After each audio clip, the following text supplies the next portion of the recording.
Capítulo 41. Então me levou ao templo, e mediu as ombreiras, 6 côvados de largura de uma banda, e 6 côvados de largura da outra, que era a largura do tabernáculo. E a largura da entrada era de 10 côvados, e os lados da entrada, 5 côvados de uma banda e 5 côvados da outra. Também mediu o seu comprimento, de 40 côvados, e a largura, de 20 côvados. E entrou dentro, e mediu cada umbral da entrada, 2 côvados, e a entrada, 6 côvados, e a largura da entrada, 7 côvados. Também mediu o seu comprimento, 20 côvados, e a largura, 20 côvados, diante do templo, e disse-me: Este é o lugar santíssimo. Então mediu a parede do templo, 6 côvados, e a largura de cada câmara lateral, 4 côvados, por todo o redor do templo. E as câmaras laterais eram de 3 andares, câmara sobre câmara, e 30 em cada andar, e elas entravam na parede que tocava no templo para essas câmaras laterais em redor, para se susterem nela, porque não travavam da parede do templo. Também as câmaras laterais aumentavam de largura de andar em andar, ao passo que se aprofundava a entrância da parede de andar em volta do templo, e havia ao lado do templo uma escadaria pela qual se subia do primeiro ao terceiro andar mediante o segundo. Vi também que havia ao redor do templo um pavimento elevado. Os fundamentos das câmaras laterais eram da medida de uma cana inteira, 6 côvados grandes. A grossura da parede exterior das câmaras laterais era de 5 côvados, e o que sobrava do pavimento fora das câmaras laterais, que estavam junto ao templo, também era de 5 côvados. E por fora das câmaras havia um espaço livre de 20 côvados de largura em toda a volta do templo.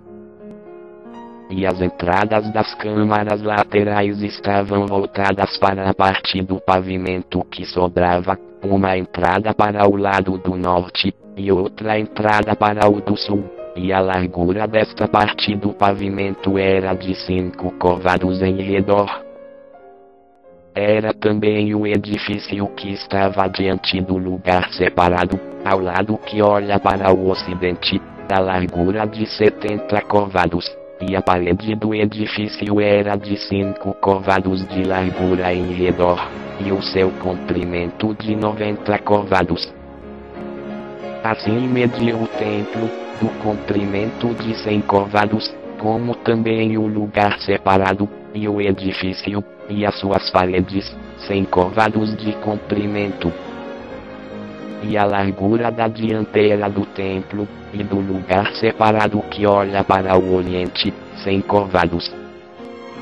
Também mediu o comprimento do edifício, diante do lugar separado, que estava por detrás, e as suas galerias de um e de outro lado, 100 côvados.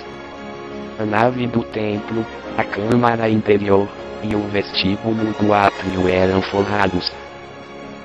E os 3 tinham janelas gradeadas.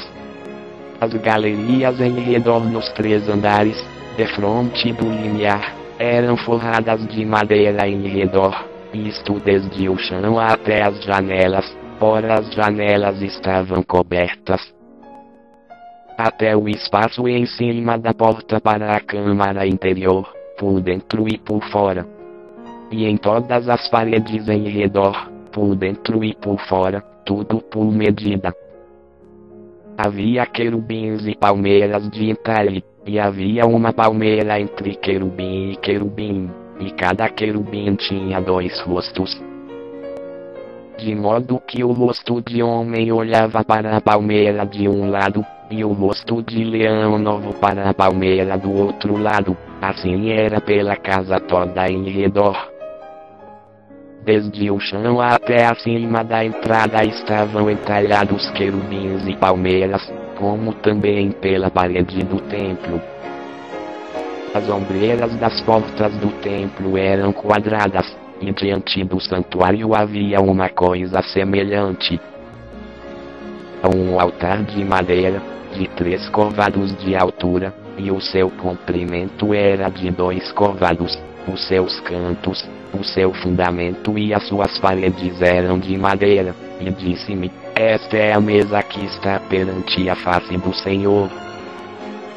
Ora, a nave e o santuário ambos tinham portas duplas. As portas tinham cada uma 2 folhas que viravam, 2 para uma porta, e 2 para a outra. E havia nas portas da nave querubins e palmeiras de entalhe, como os que estavam nas paredes, e havia um grande toldo de madeira diante do vestíbulo por fora. Também havia janelas fechadas e palmeiras, de uma e de outra banda, pelos lados do vestíbulo.